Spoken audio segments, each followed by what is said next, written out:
And every day, the same treaties provisions are being openly violated, encroaching all standards of human basic decency. And we should also discuss the broader questions of where the future of Palestine and maybe the world is heading, including the way the world is responding and sometimes fail to respond, especially in this critical juncture. Before handing over the mic to Vijay, I would like to briefly explain the format of our program today. So we'll be having around 1 hour session, and in that 45 minutes, the speaker will be engaging with us, and after that, we'll be having a short Q&A session in which you can ask your questions, and Vijay will be answering those questions. So you can type your questions in the Zoom chat box, which is available, and also those who are watching from the YouTube channel, they can also type their questions on the comment option in YouTube. We will be monitoring as well as curating the questions. So I would like to hand over the mic to Vijay now. And thanks once again, Vijay, for accepting our invitation. And yes, thank you.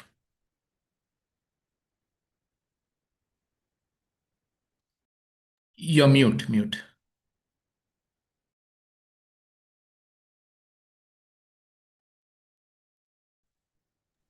Yeah. No, the way this works is you can't unmute yourself. So now I'm unmuted. Okay. It's really great to be with you. I'm so happy, and I want to let you know that if you're interested, we have published in Tricontinental an excellent text on the cooperative movement in Kerala. If you're interested, so please take a look at that and let us know what you think. Uh, I decided to organize my thoughts into 10 points and to share those 10 points with you, and then we can have a discussion. Um, Obviously, for those who have come to this meeting, it's heartsick to see what has been happening to the Palestinians over these now 800 days. Today is the 800th day since the 7th of October 2023. And we're also meeting in the shadow of what happened in Australia, the shooting of people at Bondi Beach and so on. This is not exactly it's not, in fact, what one would like the world to be like. We don't want to see a genocide happen in Gaza. We don't want to see random people being shot, Jewish people being shot, targeted in that way. I mean, this is not what any of us wants the world to look like. We want the world to be a different place where there's a quote unquote settlement of the Palestine question, unsettled since at least 1948, if not 1916, when the British, put forward the Balfour Declaration. In fact, unsettled since the collapse of the Ottoman Empire. Why should this region ever have been a mandate of France in the north and Britain in the south? Why was this ever mandate, trusteeship? These terms already anachronistic at the collapse of the Ottoman Empire, already anachronistic. The Japanese walk away from the League of Nations meeting, go back to Japan and say it was a racist meeting. They said we don't want this kind of racism, open racism, and I would say part of what occurred in Japanese militarism could be put down to what occurred in the League of Nations, that aggressive sensibility that was cultivated. Anyway, none of us wanted to see this, and this is not just the 800 days. This is a permanent catastrophe, or Nakba, as the Palestinians call it. It has been permanent since at least 1948. Okay, let me just run through the 10 points because I want to focus mainly on the period ever since the so-called ceasefire took place earlier, this year. And I want to look at that because that, I think, bears some reflection. The first point is that it's true that the ceasefire reduced large-scale bombardment and destruction in Gaza. It's true that the large-scale bombardment has certainly stopped, but not the bombardment. Israel not only has so-called violated the ceasefire, but has never respected it in the same way as it never respected any obligation that it has had, including the Oslo Accords, which Edward Said famously called the surrender or the Versailles Treaty for the Palestinians. Well, even that accord, the Israelis never honored. There's a provision in Oslo that there should be open transport between the occupied Palestinian territory, that is to say, between West Bank, East Jerusalem, and Gaza. That was never ever honored. The Israelis never permitted free transit between these three parts of the occupied Palestinian territory. Just as they didn't honor Oslo, which was a surrender, and continued to build settlements illegally in the West Bank and Gaza to annex East Jerusalem. As they kept violating that, they violated the ceasefire. But the bombing has reduced. And I think for Palestinians, that's important. That doesn't mean that destruction, displacement, and so on doesn't continue, but the intensity has certainly reduced. Number two, it's also true that humanitarian aid has increased compared with the period before the so-called ceasefire. That's true. There are more trucks and deliveries entering Gaza. But once again, Israel is violating the terms of the ceasefire. It agreed to 600 daily trucks. That was the agreed upon ceiling of trucks that would come in with aid. You're getting, in many cases, less than 100, 20, 40 trucks coming in. This has created a worsened situation of shortages of food, fuel, drinking water, medical supplies.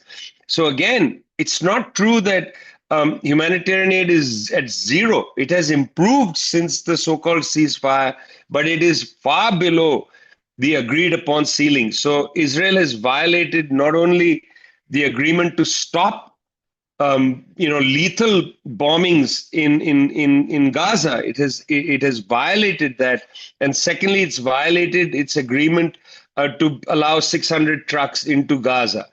The third point, as a consequence of number two, as a consequence of violating the agreed upon terms of 600 trucks, there are high levels of malnutrition.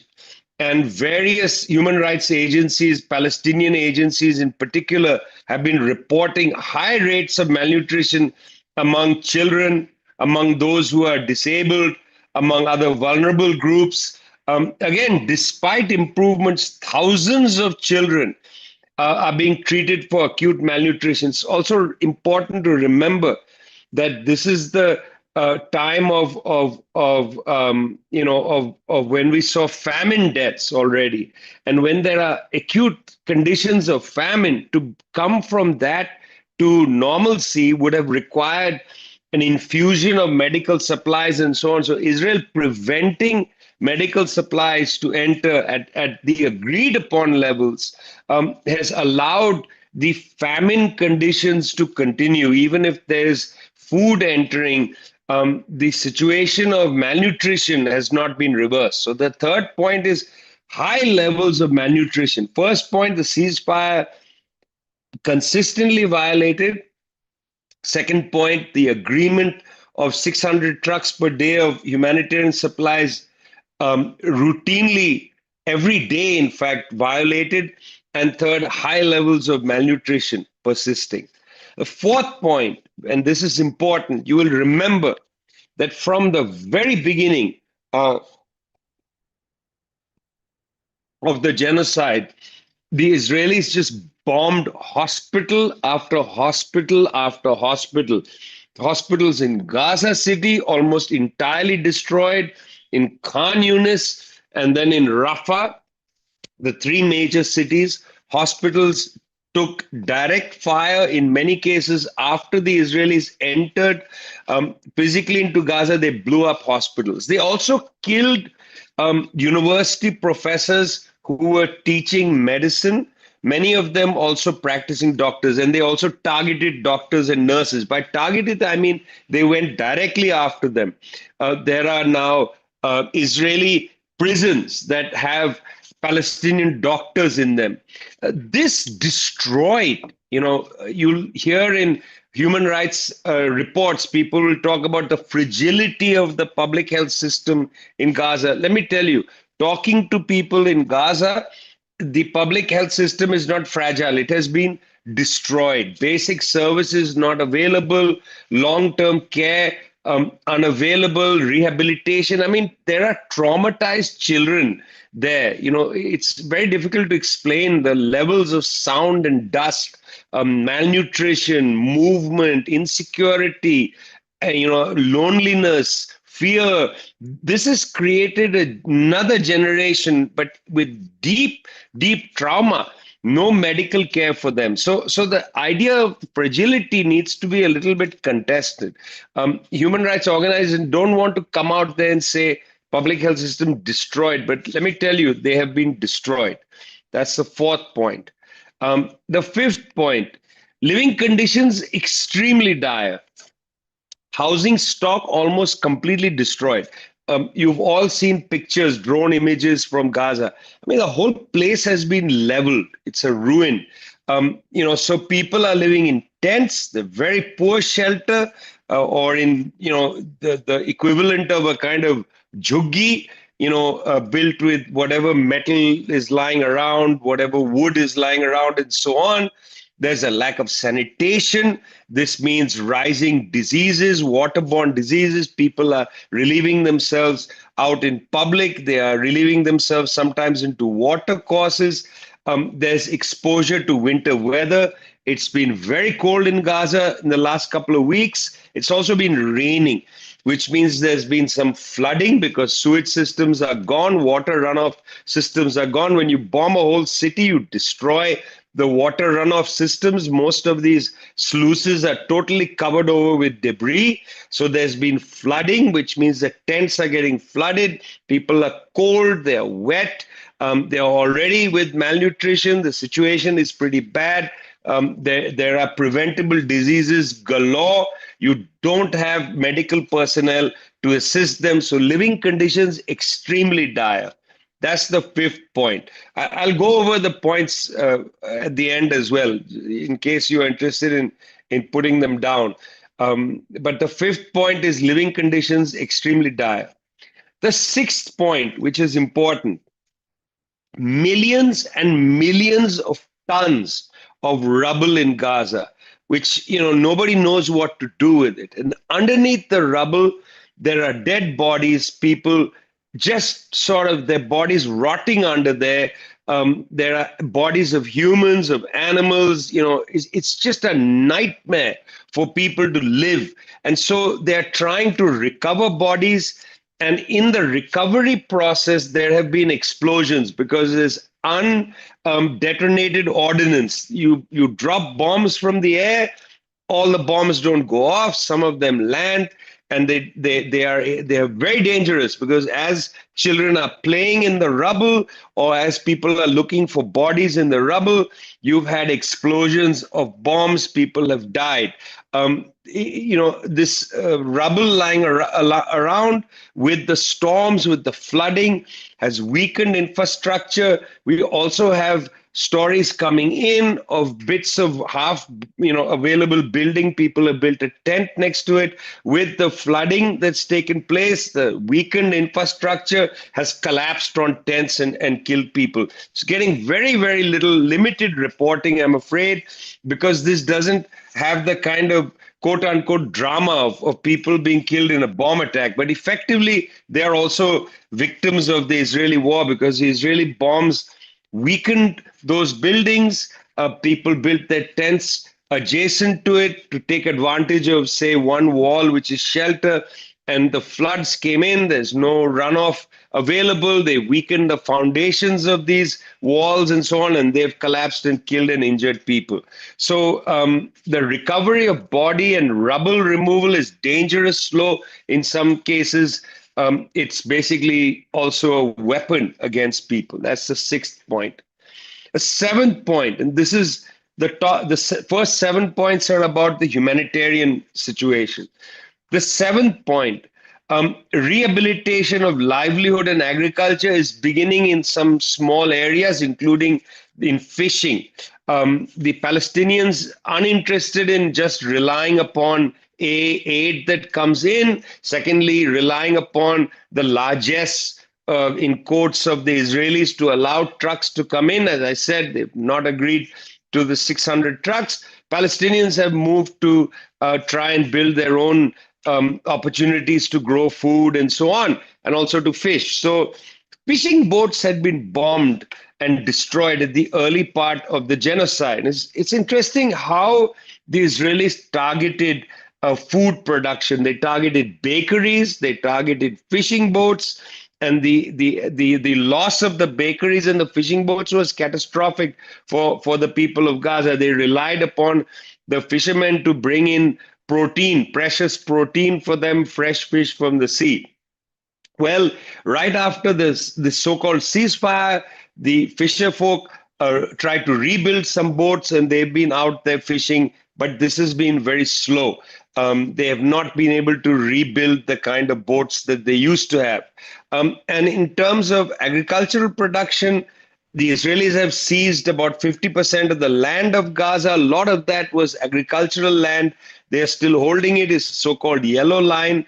But nonetheless, the peasants in Gaza have been trying to clear land and to rebuild, but the vast destruction of cropland and infrastructure, particularly water, no access to water because wells have been not all destroyed, but very much largely impacted. So they're trying to restart agriculture, they're trying to restart fishing, but with the absence of aid coming in, which would help them with equipment and so on, you have to rebuild, redig the wells and so on to build agricultural water irrigation systems. All of that largely destroyed, become very hard for the farmers of Gaza. Those are the 7 points on the humanitarian thing. Quickly to run them through, the ceasefire has certainly reduced large-scale active fighting, but by no means has it ended. It continues. People are continuing to be killed by Israeli attacks. The humanitarian aid has increased, but it's much below the 600 trucks a day that was agreed upon. High levels of malnutrition persist. You still see famine deaths, despite the fact that some aid is coming in. Public health systems largely destroyed. Doctors in jail still. The situation is catastrophic, particularly for mental health of youth who have been traumatized. Then living conditions remain dire. We are in winter. This is a very difficult winter for people. There have been very high levels of rainfall and so on. This has not eased things up. Recovery of bodies and rubble removal dangerous and slow. And in fact, the rubble is itself a weapon with unexploded ordnance or weakened buildings still collapsing. And finally, rehabilitation of livelihoods, agriculture, fishing, bakeries, and so on, very slow, partly because the equipment is just not coming in to rebuild these sectors as part of the humanitarian obligations that the Israelis signed on to. So these are the 7 main points on the humanitarian situation. Now, the last 3 points I want to raise are points about the political problems in Gaza. Here, point number 8, or the first point on this point, is that the ceasefire remains extremely fragile.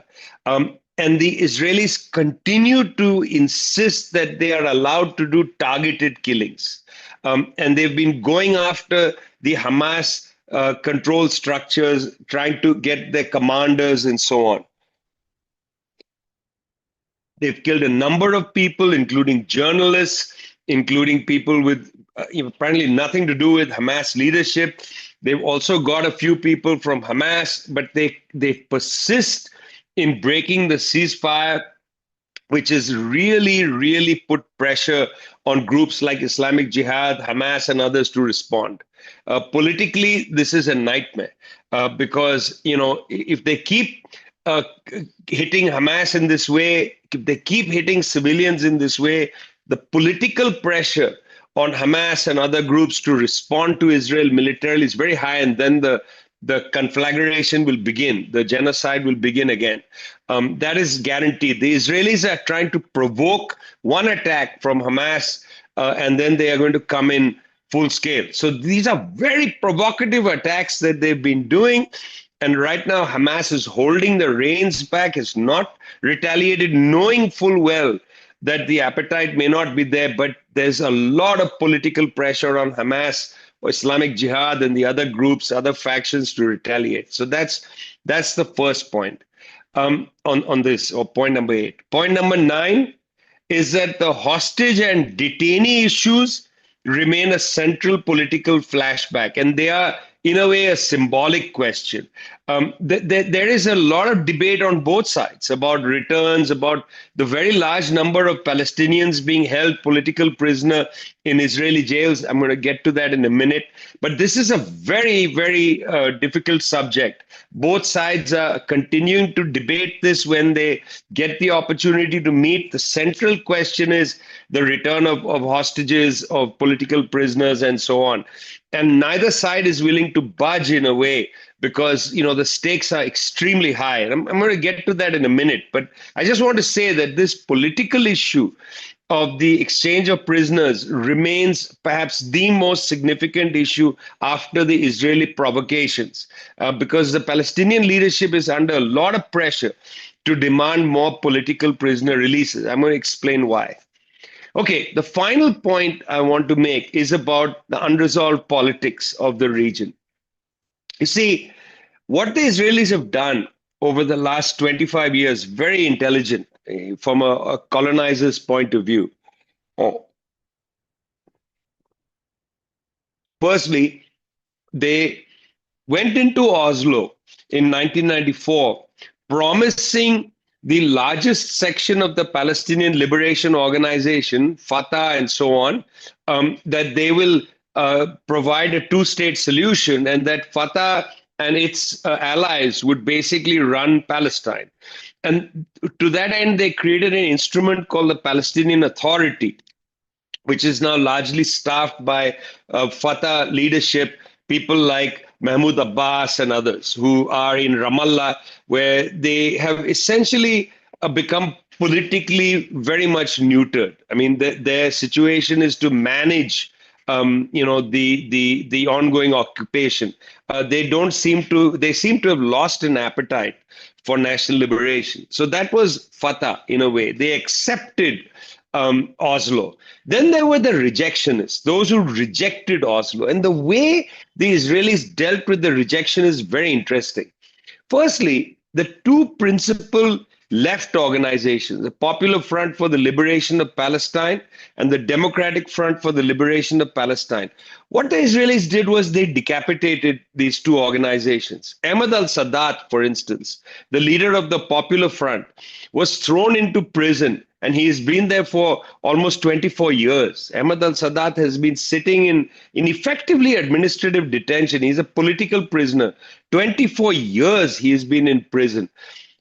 Very quickly, anytime the Israelis spot somebody from these two left groups, the Popular Front or the Democratic Front, that's rising up inside the West Bank, in Gaza or in Jerusalem, mostly in the West Bank, they pick them up and they throw them in prison. Khalida Jarrar, for instance, the leader of the Popular Front in the West Bank, is in and out of prison. The last time she was in jail, she was put in a cell with barely any air. She said she had to lie down on the floor. She found a little hole where she would breathe, and she came out extremely aged.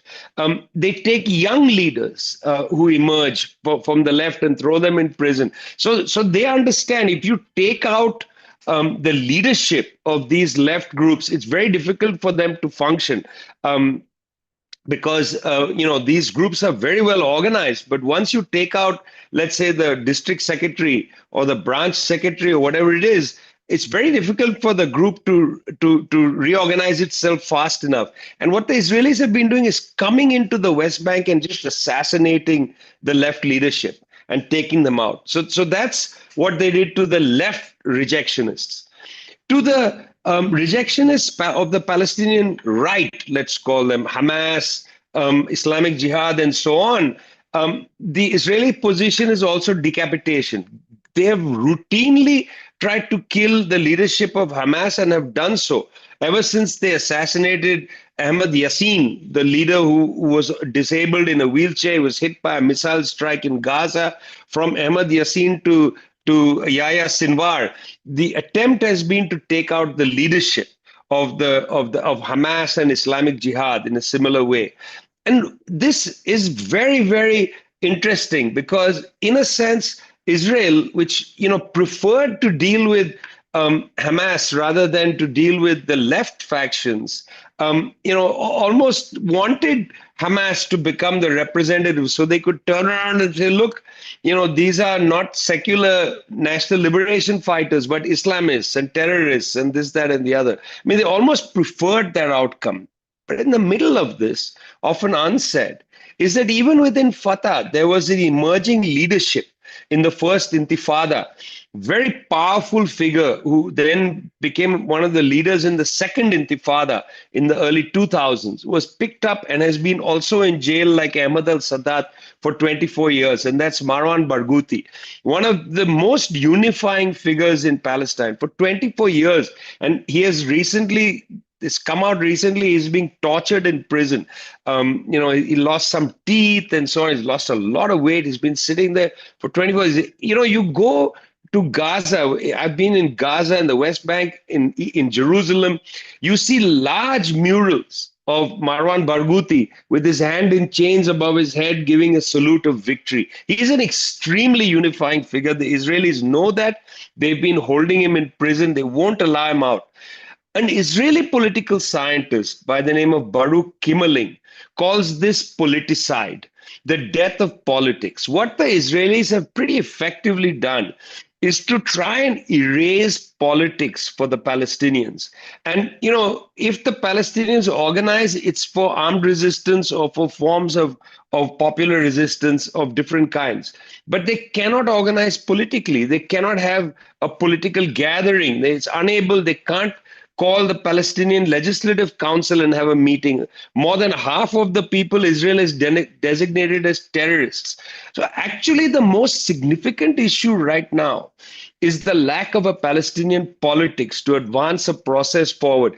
The Chinese did something pretty amazing during the genocide. They brought the 14 factions together, high-level leadership, who's out of prison, to Beijing, where they signed a 14 faction statement from all 14 factions. This is incredible. This hasn't happened in 25 years, but it happened in Beijing.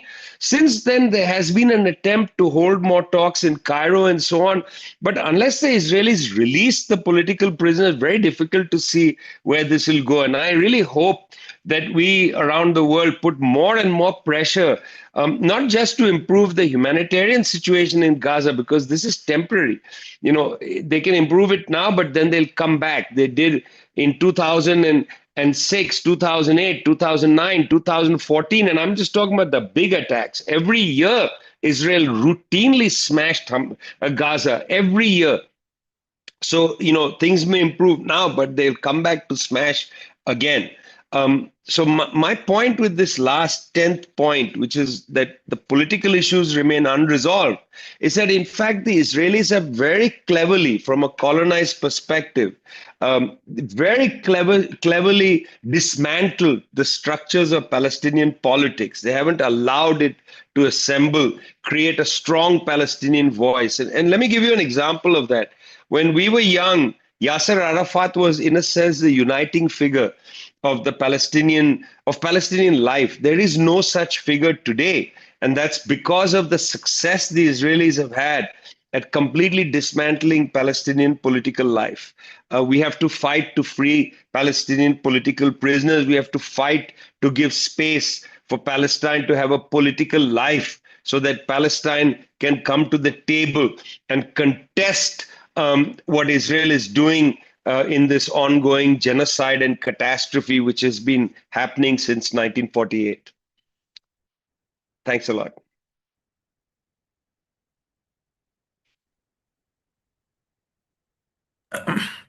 We'll now open the session for a short Q&A, and I request the audience, if you have any questions, kindly post in our chat box.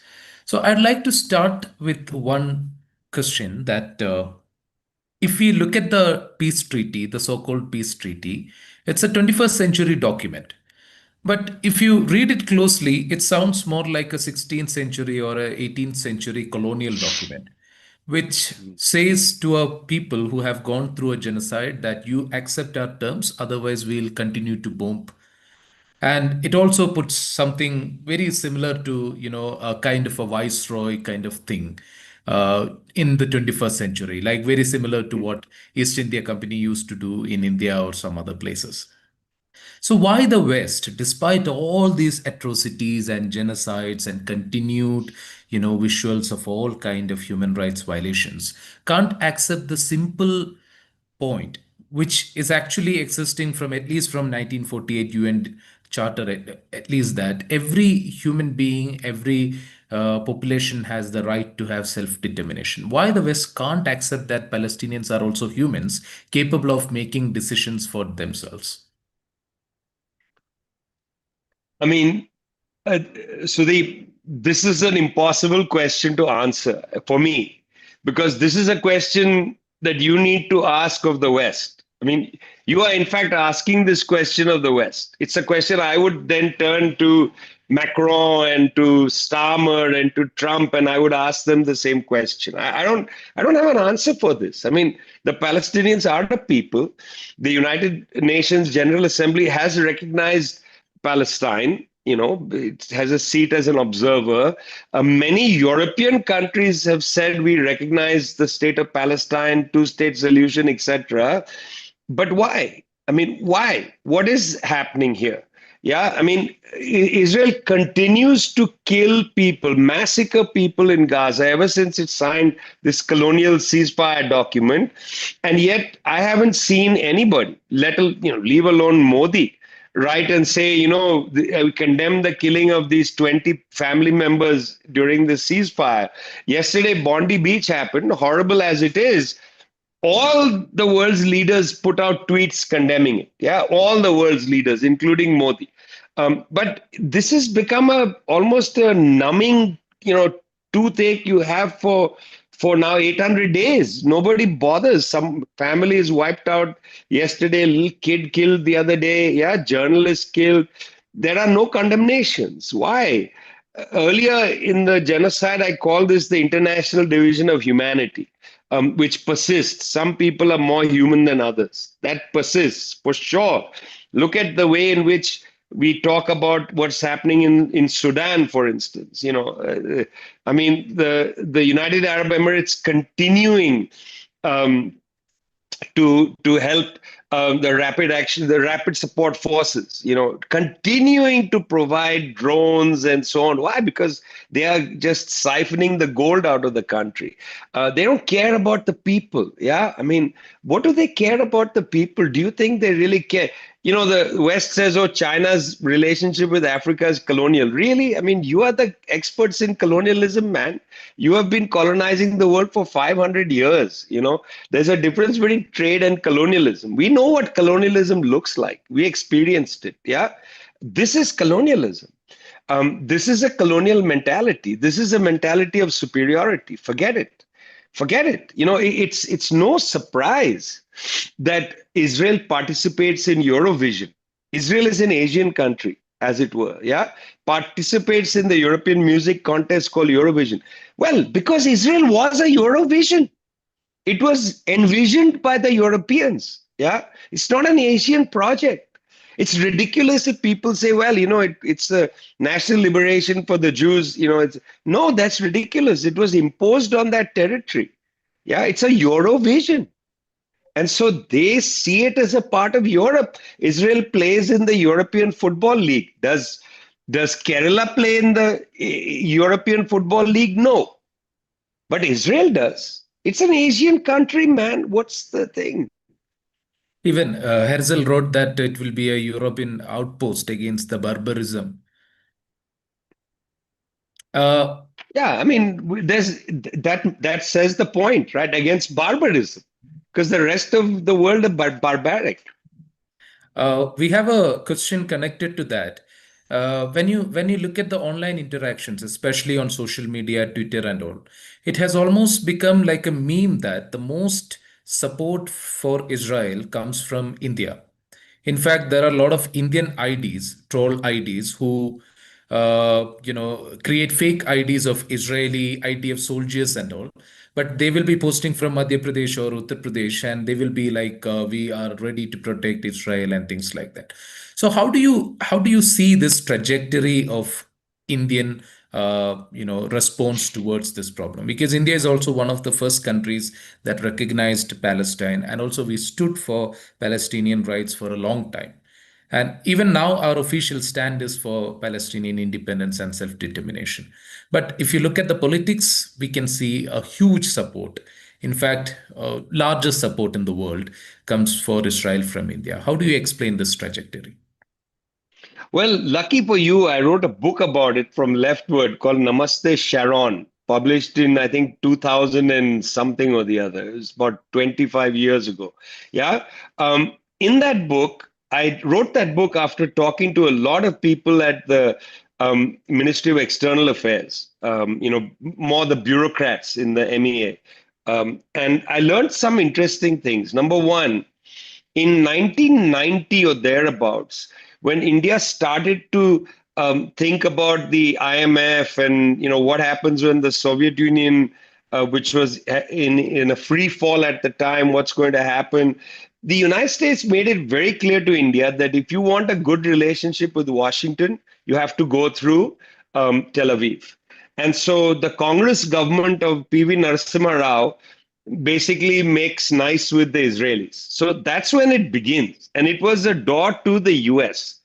Then, when the BJP comes in during that 13-day period, around that time, remember, they tested the nuclear weapon. For the second time, India tested nuclear weapon.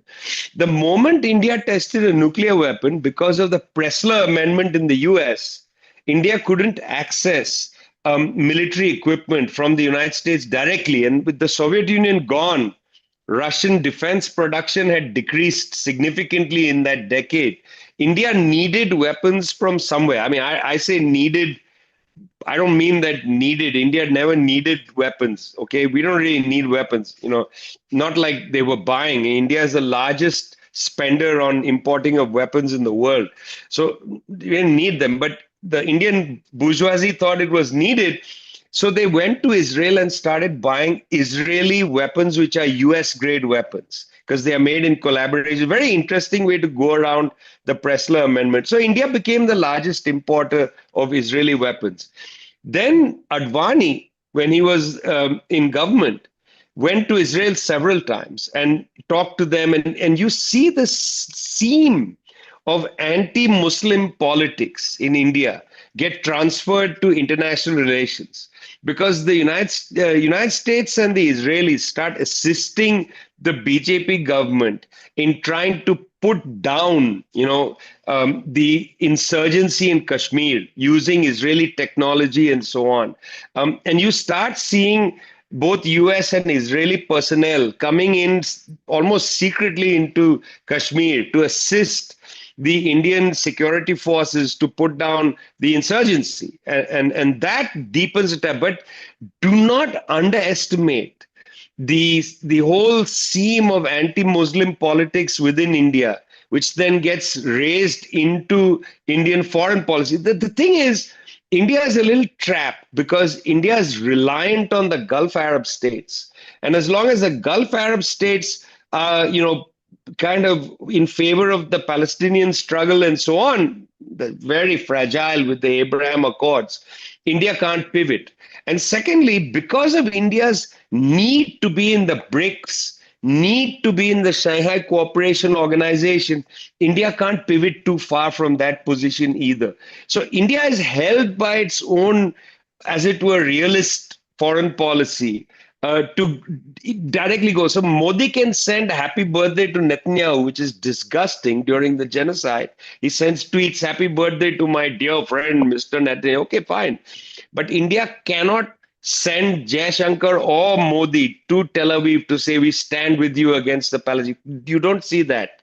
European leaders were doing that. Modi couldn't do that because, in that sense, Indian foreign policy is a little trapped by its own compulsions. Yeah, it's interesting you mentioned about the Kashmir because you would have probably seen that there are a lot of influencers from the right wing openly demanding that there should be an Israeli solution in Kashmir. India should implement something similar to that in Kashmir as well. So there is a question from Harshan that how do you think the new multipolar world that seems to be shaping up uh, will it have an influence of Palestinian question, especially with regards to the approach that might have taken by China and Russia? Well, I mean, I already started answering that in a way when I said that India is sort of held.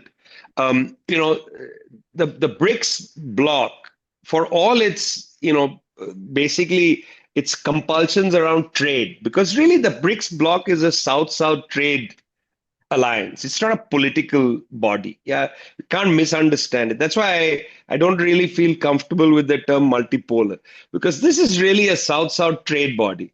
The Shanghai Cooperation Organization began as a security body around the problem of the Taliban, but it is now morphed into also a trade bloc. I mean, they are thinking of a development bank, SCO development bank, and so on.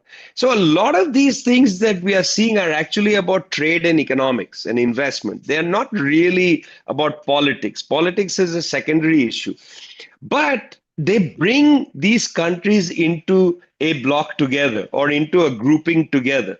So India has to be, can't veer too far away from Russia or China on many issues that concern the world. India just cannot veer super far away. And, like for instance, vote against Cuba. I mean, that's a cheap way to stand with the United States, vote against Cuba. But India can't because held by a the old histories of non-alignment, old understandings of the world that remain in the Ministry of External Affairs, by where Russia has positioned itself, where China has so here a more realist foreign policy comes into play. When Jaishankar says that we don't accept the NATO mindset, yeah, what is he saying when he says something like that? He's not saying we are against NATO.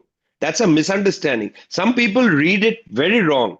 He's not saying we are against NATO. He's talking about the NATO mindset, meaning we are against the politics of getting involved in a bloc. We want flexibility in India to develop our own view. But to be honest, he's a pretty good realistic chess player. He's not dancing on ideology. So people like that understand that you are caught between multiple compulsions. India can't break from Russia, for instance. Why? Because we import crude oil from Russia, not only for India's own internal use, but because we then process the crude oil and send finished petroleum products for sale to Europe at a big value added markup. So India can't afford that. That's part of our economics as well.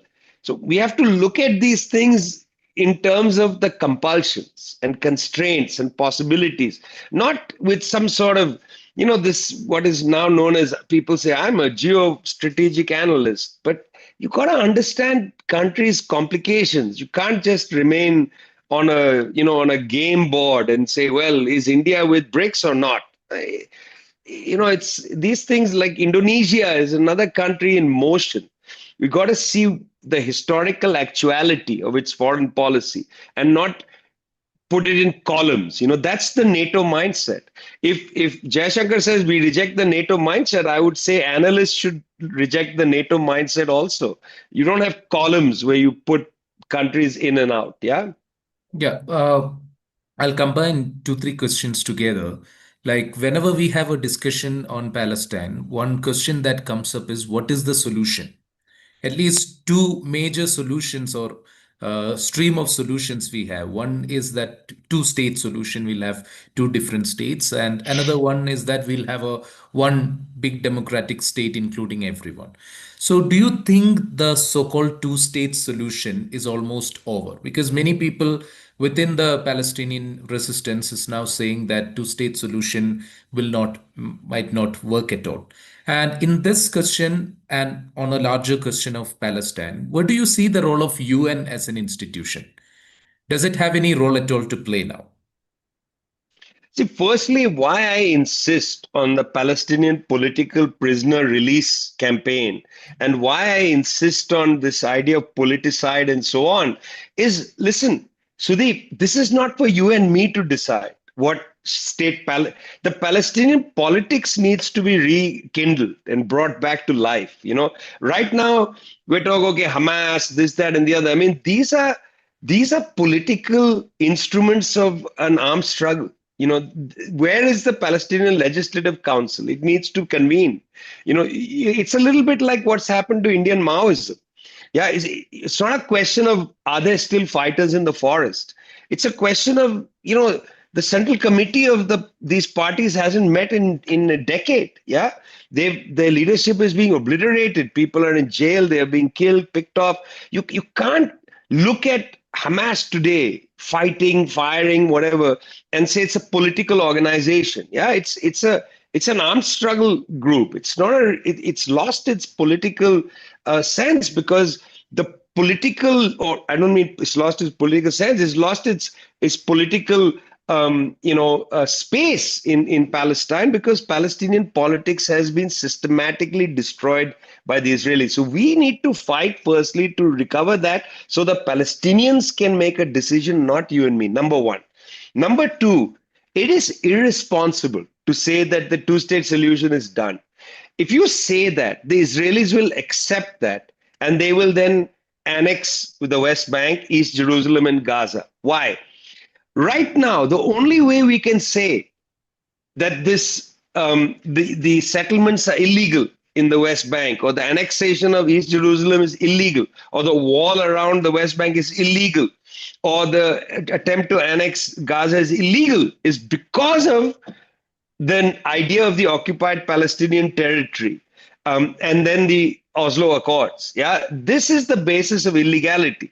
To say casually that the two-state solution is gone gives Israel a prize. And I think, therefore, I'm very happy that China, India, other countries continue to insist on the two-state solution.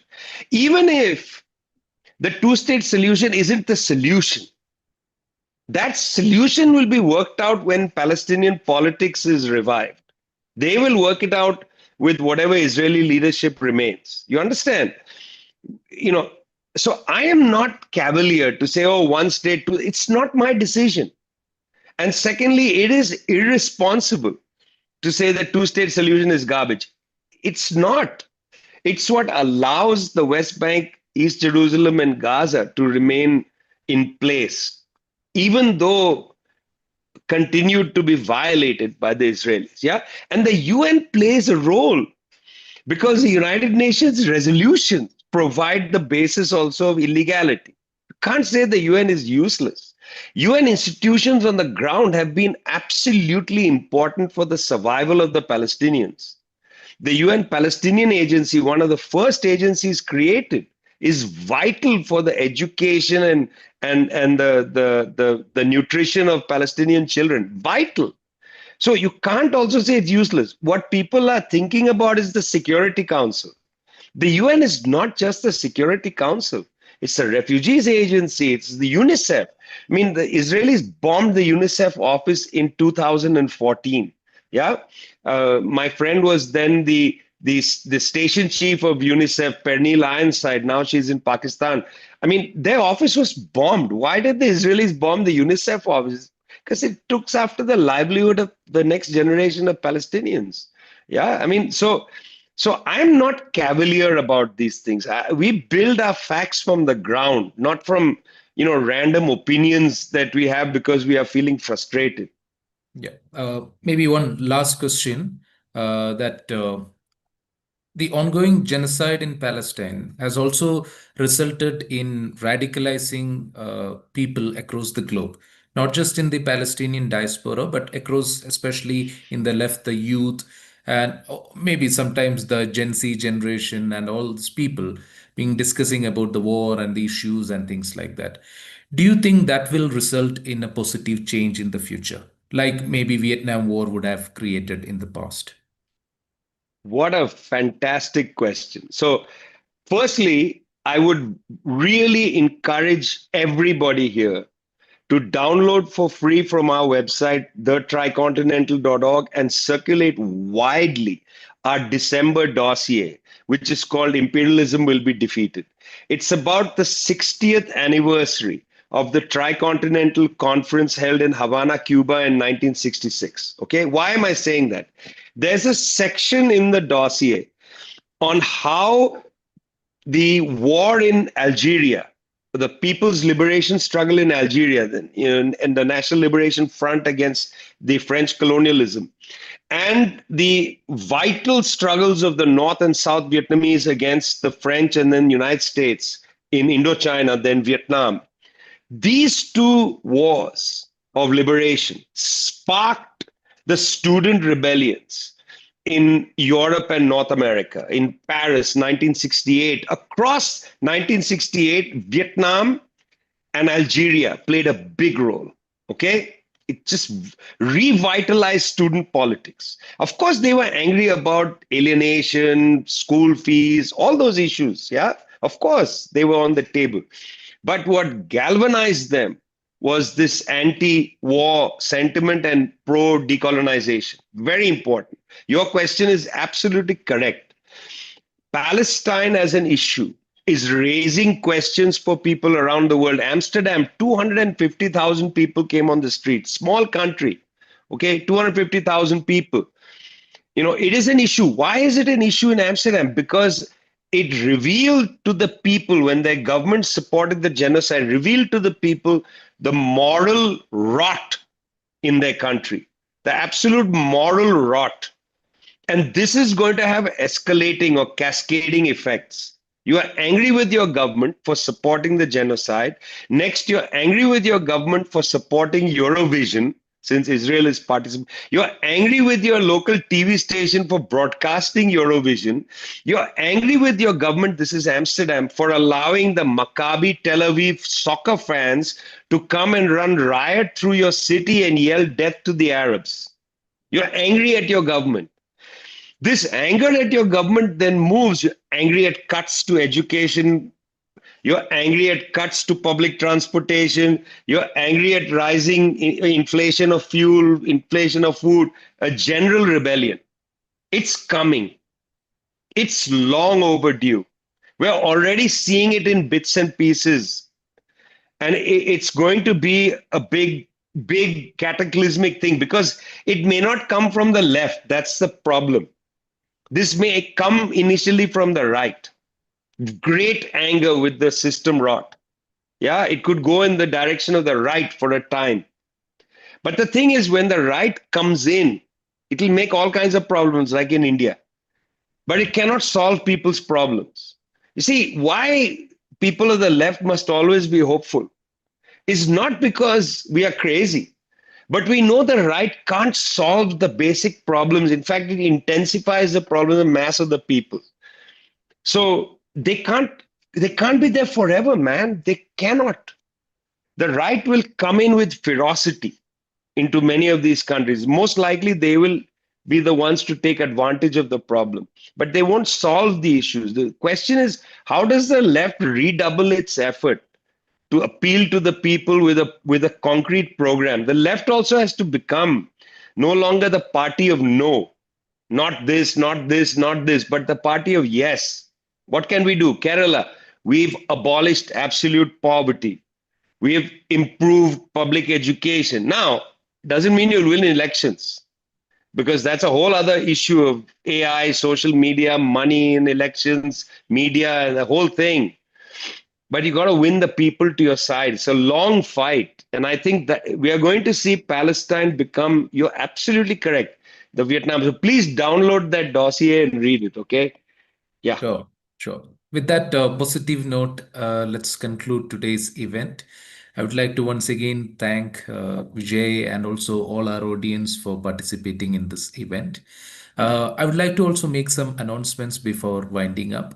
Uh, I request all our participants to kindly follow our social media platforms. We are there on Facebook, WhatsApp, YouTube, as well as on Instagram. Kindly follow. We have posted the links in our chat box. And also, I request if you are a resident of Bangalore and also you would like to participate as a volunteer and an organizer for Bengaluru Collective, kindly reach out to us in any of our social media platforms. We will surely reach back to you. And with that note, I think we can wind up today's session. Good night, everyone, and thank you for joining this conversation. Bye. Thanks a lot. Thanks, Sudeep. Thanks. Nice to see you again, Deepak. Bye.